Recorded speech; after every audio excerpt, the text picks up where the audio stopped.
Dear students, आज हम class 8th NCERT math exercise 9.1 के सम करेंगे फर्स्ट एंड सेकंड।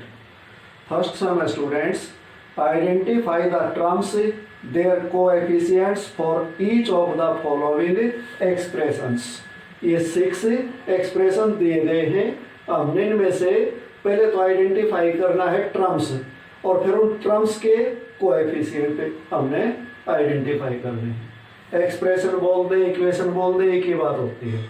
फर्स्ट है, इसको हम रीड कैसे करेंगे, 5xyz की 2 माइनस 3zy।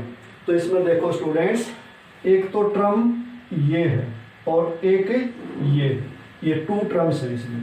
तो हमें यहाँ 2 कॉलम बनाएंगे। एक में लिखेंगे टर्म्स और एक में लिखेंगे कोएफिशिएंट।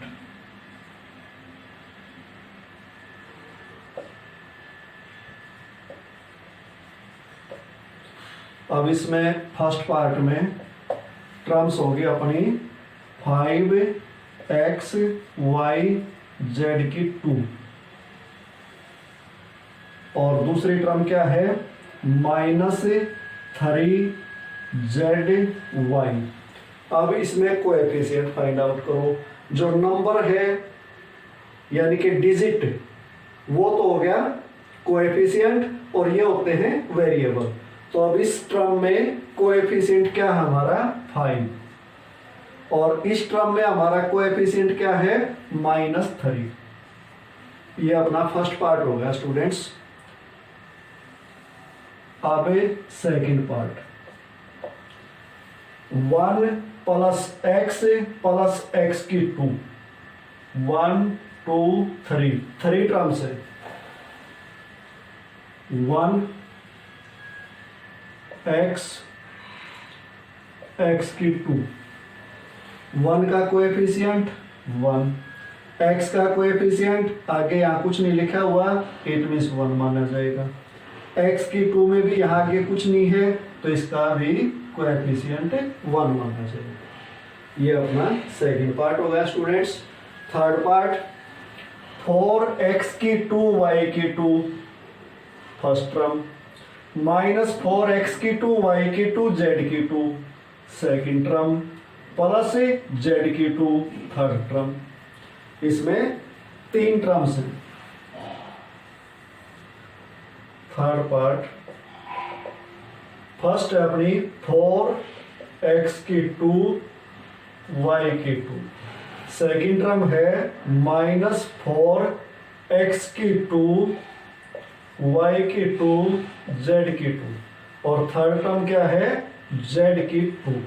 जब आगे पॉजिटिव साइन हो तो वो लगाना जरूरी नहीं होता, लेकिन नेगेटिव है तो वो लगाना पड़ेगा। अब इसमें देखो कोएफिशिएंट क्या है 4, इसमें कोएफिशिएंट क्या है -4 और इसमें कोएफिशिएंट नहीं दिया तो क्या है 1। ये अपना थर्ड पार्ट हो गया स्टूडेंट्स। अब फिर 2 कॉलम बना लेते हैं, टर्म्स और कोएफिशिएंट्स।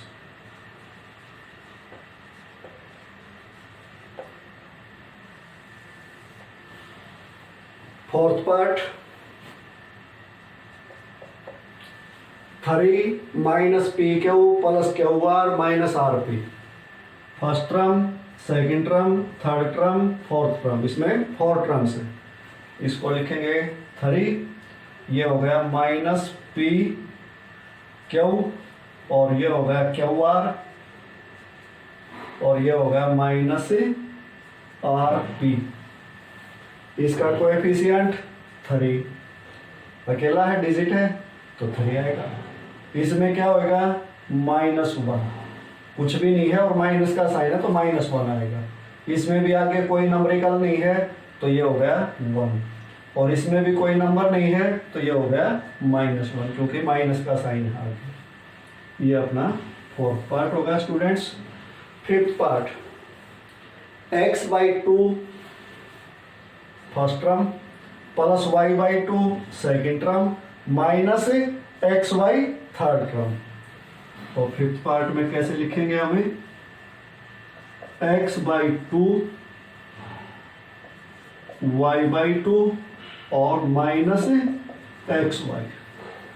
अब इसमें x बाई टू में जो कोएफिशिएंट होगा वो क्या होगा, 1/2। 2 बाई में है तो इसको हमें सिर्फ 2 नहीं लिख सकते, इस x के आगे कुछ नहीं है तो वो भी 1 माना जाएगा, 1 और by two. y by two का कोएफिशिएंट 1/2 और माइनस एक्स वाई का कोएफिशिएंट -1। ये अपना 5th पार्ट होगा स्टूडेंट्स। अभी 6th पार्ट,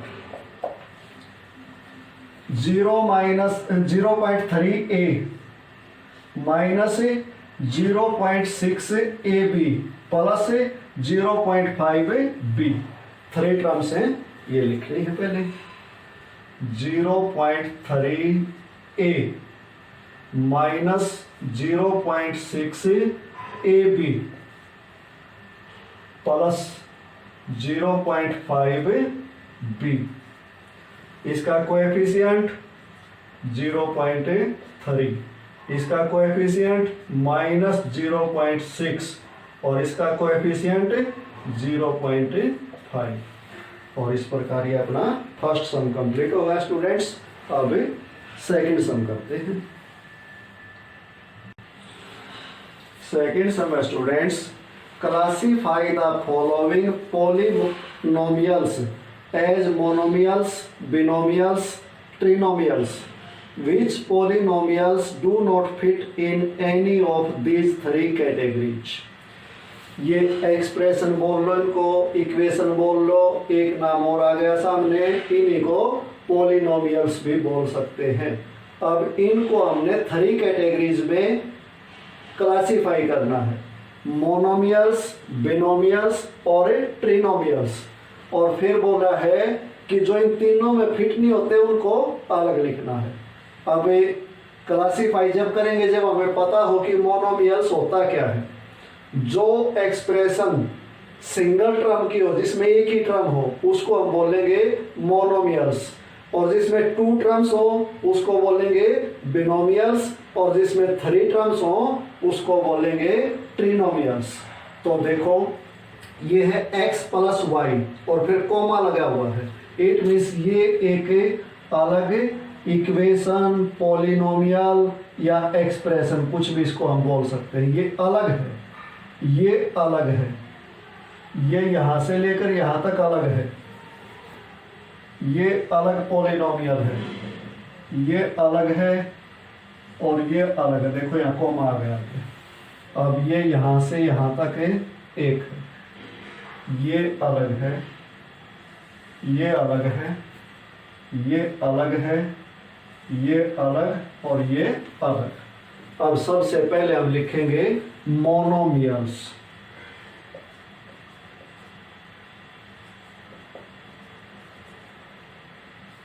मोनोमियल्स जिसमें एक ही टर्म हो। देखो इसमें सिंगल टर्म है 1000। अब और देखो जिसमें सिंगल टर्म हो, ये PQR। ये 2 पॉलिनोमियल ऐसी थी जिनमें केवल एक ही टर्म है, तो इसको हमने लिख दिया मोनोमियल्स में। अब लिखेंगे बिनोमियल्स।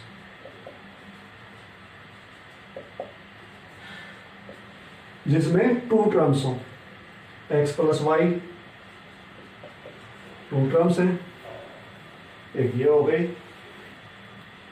कॉमा आएगा यहाँ, 2y माइनस 3y की 2 कॉमा।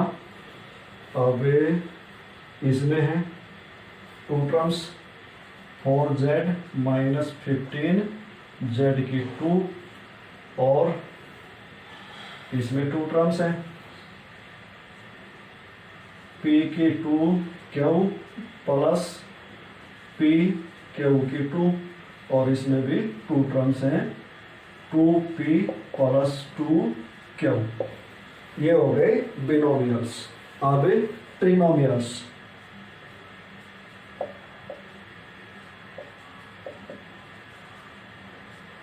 जिसमें 3 टर्म्स हो।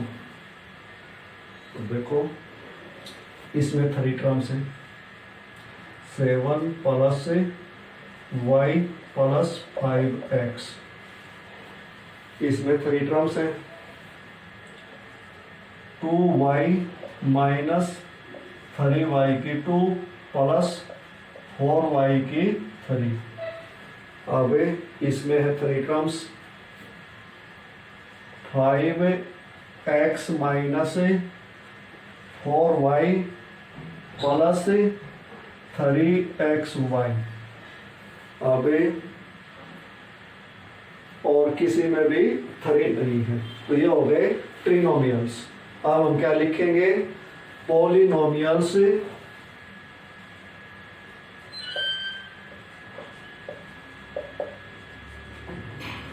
which do not fit in any of these 3 categories।